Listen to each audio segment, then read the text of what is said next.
ben, je suis né à Tunis, il y a 97 ans. Je garde de la Tunisie des souvenirs inoubliables. J'avais une sœur, 2 ans mon aîné. On a visité avec mes parents, mon père qui était ingénieur des travaux publics. On a visité la Tunisie. Et mon père a été blessé grièvement à la guerre 14-18. Alors on allait de temps en temps à côté de Tunis, à Carthage, où il y avait un hôpital. Il allait se faire soigner ses différentes blessures. Je vous disais que j'ai des souvenirs inoubliables de la Tunisie et je regrette d'avoir quitté ce pays. Mais il fallait que mon père ait été muté à Clermont-Ferrand et on a retrouvé l'Auvergne qui était le berceau de la famille. On est auvergnat, de père en fils, là, depuis fort longtemps. Alors j'ai fait mes études, moi, à Clermont-Ferrand, au lycée Blaise Pascal, qui a été le lycée de Giscard d'Estaing, jusqu'au bac de Mathélem et de philo.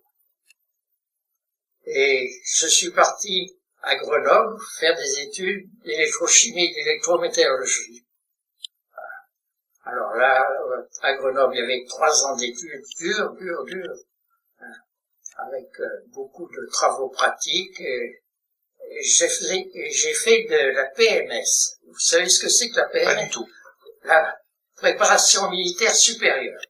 Pendant 2 ans, il fallait prendre une option scientifique.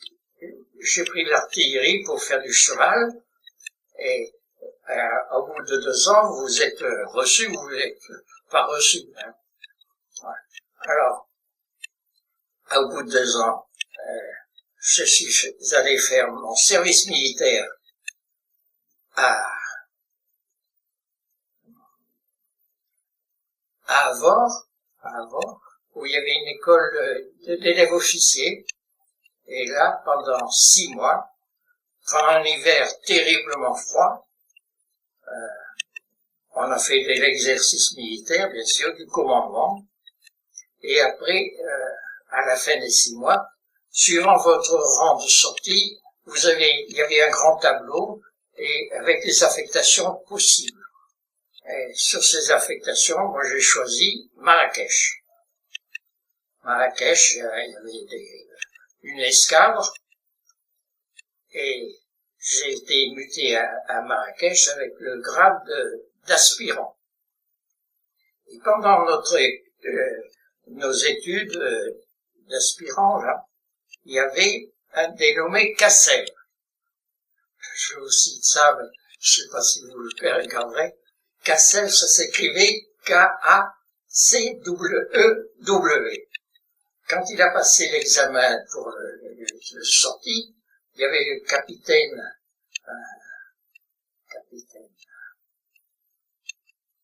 le nom me reviendra, qui lui a demandé comment se fait-il que un Français dont le nom commence par un K et qui se termine par un W puisse être officier de l'aviation française.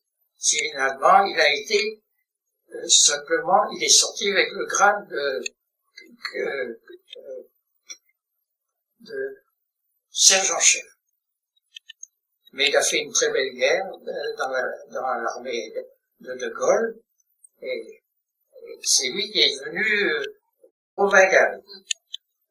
Alors, pendant qu'on faisait les études, il nous lisait le soir, puisqu'on avait des dortoirs où on était une quinzaine, il nous lisait des extraits de son livre qu'il écrivait. Là, voilà. Que je vous dire un peu. Alors, étant muté à Marrakech, on est parti à quelques-uns qui étaient pour le Maroc, où on a rejoint nos différentes affectations. Moi, j'étais sous-lieutenant à Marrakech sur Agneau 143. Vous savez ce que c'est qu'un Agneau 143? Oui. C'est une grosse bête, hein, mais facile à piloter. Alors, On s'est entraîné là pendant un certain temps. Notre escadre était composée de hypothèse 540, une autre grosse bête là aussi, mais moins rapide.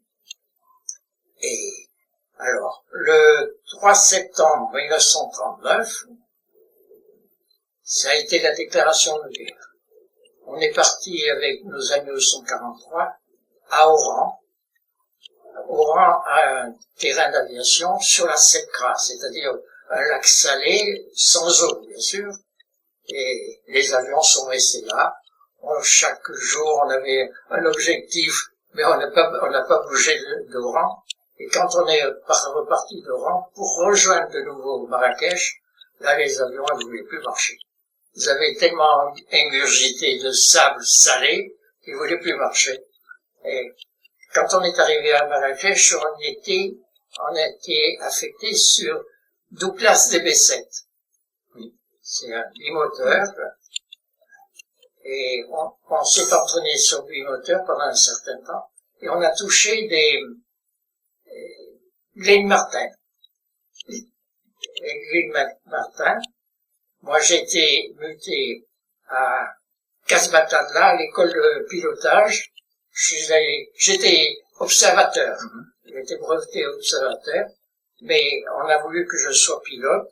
Et je suis allé à Casbatadla, qui est un pôle de chaud, hein, qui faisait une température excessive à Casbatadla. Et c'est là où l'armistice nous a rejoint. Alors, à l'école de pilotage, l'armistice nous a rejoint. J'ai été démobilisé à Clermont-Ferrand. Et à Clermont-Ferrand, j'ai appris que il y avait des chantiers de jeunesse d'aviateurs dans le midi de la France, du côté d'Amberne, où on pouvait peut-être passer, si on se débrouillait bien, en Espagne pour rejoindre De Gaulle. Mais je suis allé là, mais impossible de passer, c'était l'hiver, j'ai un froid de loup là aussi, hein, j'ai pas pu passer, mais j'ai reçu un télégramme officiel m'enjoignant de rejoindre Alger, au chantier de jeunesse d'Algérie, et Tunisie et le Maroc, ce qui m'a permis de pouvoir visiter la Tunisie de nouveau et pouvoir visiter et regarder ce qui se passait. J'ai été arrêté par la DST et mis en prison à Tunis pendant 6 mois. J'ai été libéré le 8 novembre 1942, au moment du débarquement des Alliés en Afrique du Nord. L'opération Torche. Pardon ? L'opération Torche. Oui, c'est ça. Exactement. Il faudra peut-être que vous disiez un peu ce que ça représente, tout ça. Ça va quand même ? Très bien. Voilà. Alors, là, j'ai rejoint donc Alger. On est venu me chercher et j'ai été affecté au 252, un groupe sur Douglas DB7, qui avait comme insigne le Bougnat, l'insigne d'aviateur, le Bougnat. Et j'ai fait quelques missions, hein, on surveillait la côte, hein, et à un certain moment, j'ai été affecté pour partir aux États-Unis, m'entraîner sur les avions modernes de guerre. Alors, j'étais affecté donc au CFPNA. CFPNA, c'est centre de formation. Le centre de formation de pilotage. Des personnels navigants aux États-Unis, en Amérique. Alors, j'ai amené par bateau un groupe de 15 aviateurs, 150 apprentis aviateurs, et on est arrivé dans les États du sud des États-Unis pour profiter du beau temps et de pouvoir voler nuit et jour sans froid, en toute liberté.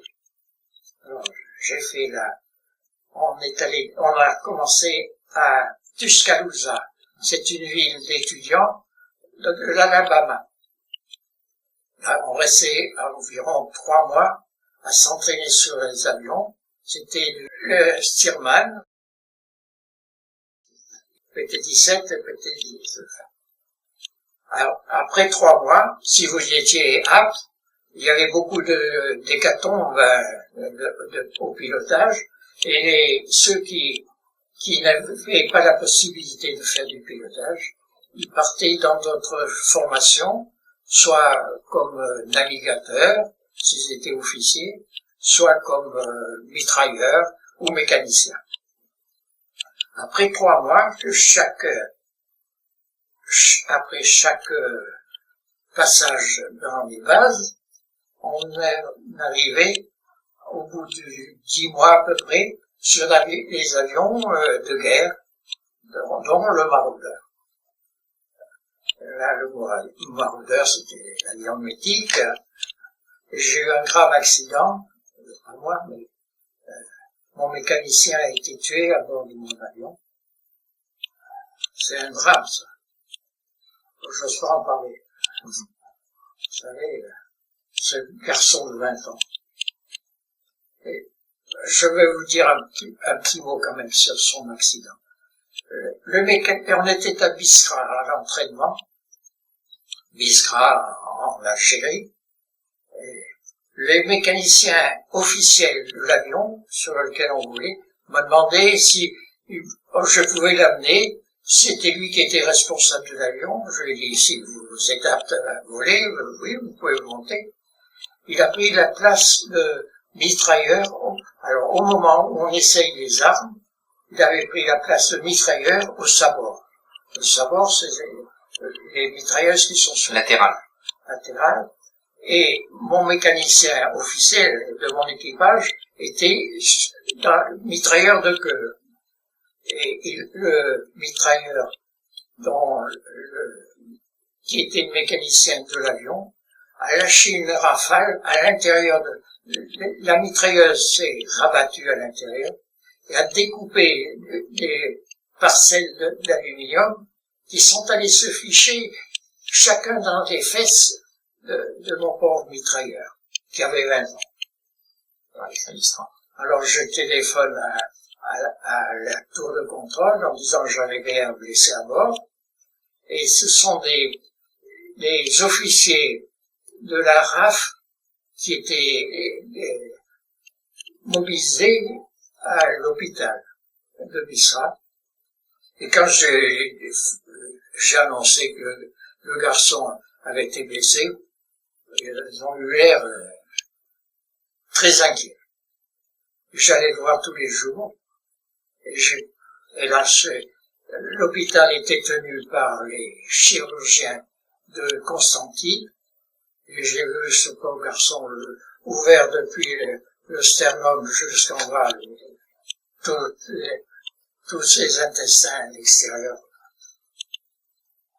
Bon.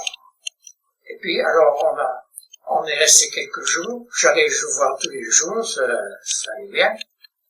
Et on est parti un jour. Il a fallu qu'on rejoigne la France, et les combats. Et j'ai appris qu'il était décédé. Donc, j'ai vu ses parents. Et il y a quelques jours, j'ai eu un coup de téléphone d'une dame qui m'a appelé, qui m'a dit, je suis la sœur du sergent Plumet. J'ai dit, mais comment vous avez eu mes coordonnées? Il m'a dit, c'est facile avec Internet, tout. Et elle doit venir me voir. Et c'est la jeune sœur de ce sergent Plumet qui doit venir me voir. Et qui est installée à l'île de Ré, pour l'instant. Aux États-Unis, alors on a commencé par l'entraînement sur petits avions, biplans, monomoteurs. Et en dehors des heures de vol, on était libre de circuler. J'étais chef de détachement.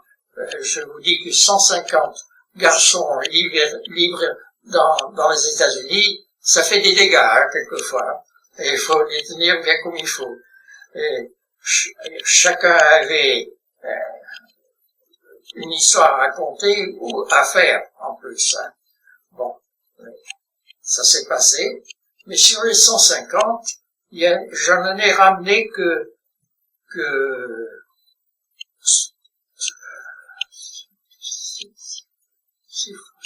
60 à peu près, parce que les éliminations étaient nombreuses, et j'ai ramené donc 15 équipages constitués en France.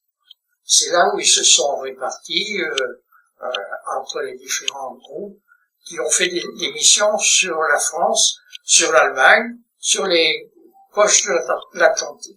Dans votre détachement, donc c'était quel détachement vous? Quatrième. Le quatrième. Quatrième. Il y en a qui passaient sur chasseurs aussi. Ah oui, oui. Ah mais alors quatrième, ça a été rien que des bombardiers. D'accord. Mais effectivement, il y avait la discrimination entre les bimoteurs et les monomoteurs. Monomoteurs, c'était les chasseurs. Ils sont partis, ils sont rentrés en France en même temps que nous à peu près, mais en détachement spécial. D'accord, donc le détachement, il avait vocation soit à aller sur monomoteur, oui, soit sur... à tous les détachements, il y avait ça. D'accord. Moi, j'ai choisi bimoteur parce que je comptais engager dans les forces françaises libres. On a rejoint la France, chacun a choisi son groupe, et j'ai fait partie du groupe Bretagne, qui est un groupe de la France libre. C'est le seul groupe qui avait droit à la croix de Lorraine sur son fuselage. J'ai fait quelques missions, là, les dernières ont été sur les poches de l'Atlantique, hein, où on a bombardé, là, où on a libéré les poches de l'Atlantique. Partir en mission, d'abord il y avait les ordres de mission. La veille, vous saviez si vous faisiez partie des missions du lendemain. Auquel cas, vous étiez convoqué au briefing. Là, on vous expliquait le trajet, les risques de DCA et les dangers possibles. Et l'objectif.